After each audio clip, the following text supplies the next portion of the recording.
আজকের রেসিপি পাকা আমের কালাকাঁদ মিষ্টি। কালাকাঁদ মিষ্টি কিন্তু আমরা খেতে সবাই ভালোবাসি, আর এই সময় কিন্তু প্রচুর পরিমাণে পাকা আম পাওয়া যাচ্ছে। তাই আজকে আমি আপনাদের দেখাবো খুব সহজে পাকা আমের কালাকাঁদ মিষ্টি কিভাবে বানানো যায়। নমস্কার বন্ধুরা, আবারও একটি নতুন রেসিপির সঙ্গে চলে এলাম। আপনাদের সবাইকে আমার চ্যানেলে স্বাগত। ভিডিওটি শেষ পর্যন্ত দেখার অনুরোধ রইল, আর এই মিষ্টির রেসিপি ভালো লাগলে অবশ্যই চ্যানেলটি সাবস্ক্রাইব করে নেওয়ার অনুরোধ রইল। এই রেসিপিটি তৈরি করার জন্য আমি এখানে প্রথমেই 2টি আম নিয়ে নিয়েছি। এই আমগুলো হাড়িভাঙ্গা আম। এই রেসিপিটি আপনারা যে কোনো আম দিয়ে তৈরি করতে পারেন, তবে হাড়িভাঙ্গা আম একটু বেশি মিষ্টি, তাই আমি হাড়িভাঙ্গা আমই নিয়েছি। এই আমগুলো পরিষ্কার করে ধুয়ে নিয়েছি। এবার খোসা ছাড়িয়ে ছোটো ছোটো টুকরো করে নিয়ে ফিরে আসছি। আমগুলো খোসা ছাড়িয়ে নিয়েছি এবং ছোটো ছোটো টুকরো করে নিয়েছি। এবার এই আমগুলোর পিউরি করে নেব। চলুন পিউরি করে নেওয়া যাক। এবার মিক্সি জার নিয়ে নিয়েছি। কেটে নেওয়া আমগুলো এখন আমি এর ভিতরে দিয়ে দেবো।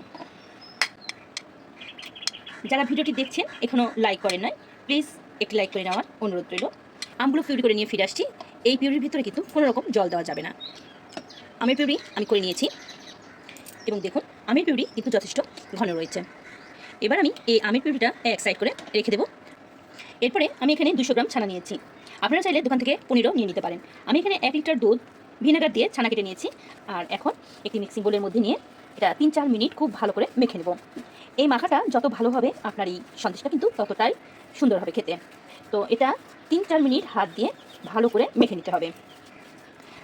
মেখে নিতে নিতে বন্ধুদের কাছে একটি রিকোয়েস্ট করছি, যারা আমার চ্যানেলটি প্রথম ভিজিট করছেন এখনও লাইক করেনি, প্লিজ ভিডিওটিতে একটি লাইক দিয়ে নেওয়ার অনুরোধ রইল, এবং সম্পূর্ণ ভিডিওটি দেখে নেওয়ার পরে ভালো লেগে থাকলে অবশ্যই চ্যানেলটি সাবস্ক্রাইব করে আমাকে এগিয়ে যেতে সহযোগিতা করার রিকোয়েস্ট রইল।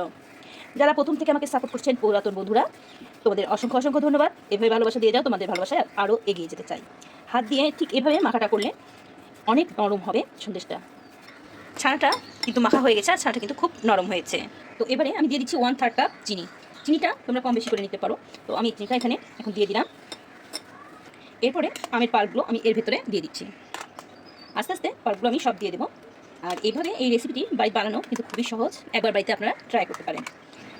এইভাবে এই রেসিপিটি বাসায় তৈরি করলে দেখবেন সকল সদস্য আপনার প্রশংসা করবে।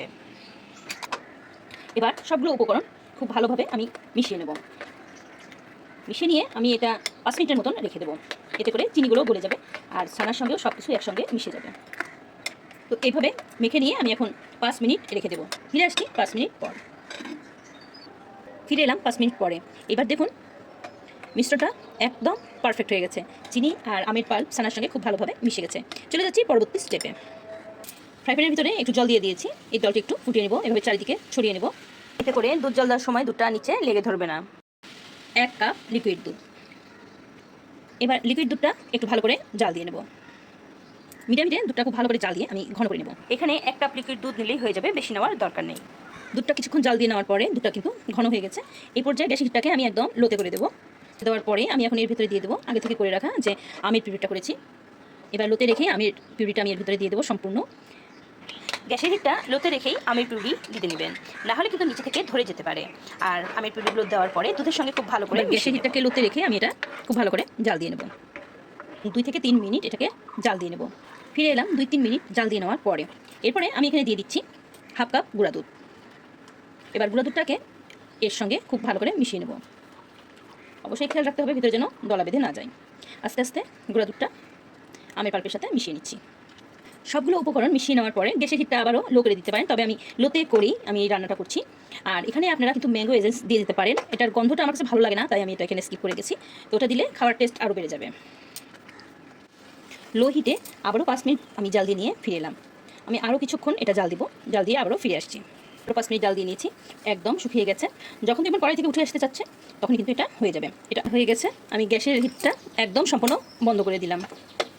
আমি এবার গ্যাসের হিটটা সম্পূর্ণ বন্ধ করে দিয়েছি। এবার আমি এখানে একটু ঘি লাগিয়ে নিচ্ছি। আপনারা রান্নার সাদা তেলও লাগিয়ে নিতে পারেন। ঘি ভালোভাবে লাগিয়ে নিতে হবে, তা না হলে প্লেটে লেগে যেতে পারে। এবার মিষ্টির মিশ্রণটা প্লেটে দিব, আর ভালোভাবে এটা একটু প্রেস করে নেব।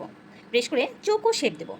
হাতা বা হাত দিয়েও আপনি এই সুবিধা মতন এই চৌকো শেপটা দিয়ে নিতে পারেন। চৌকো শেপ দিয়ে নেওয়া হয়ে গেলে আমি এর উপরে ছিটিয়ে দেবো পেস্তা কুচি।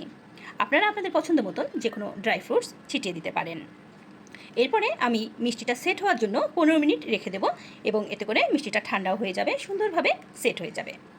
আর 15 মিনিট পরে ফিরে এসে মিষ্টিটা আমি চৌকো শেপে কেটে নেব। বন্ধুরা দেখলেন তো কত সুন্দরভাবে এই কালাকান্দ মিষ্টি তৈরি হয়ে গেল।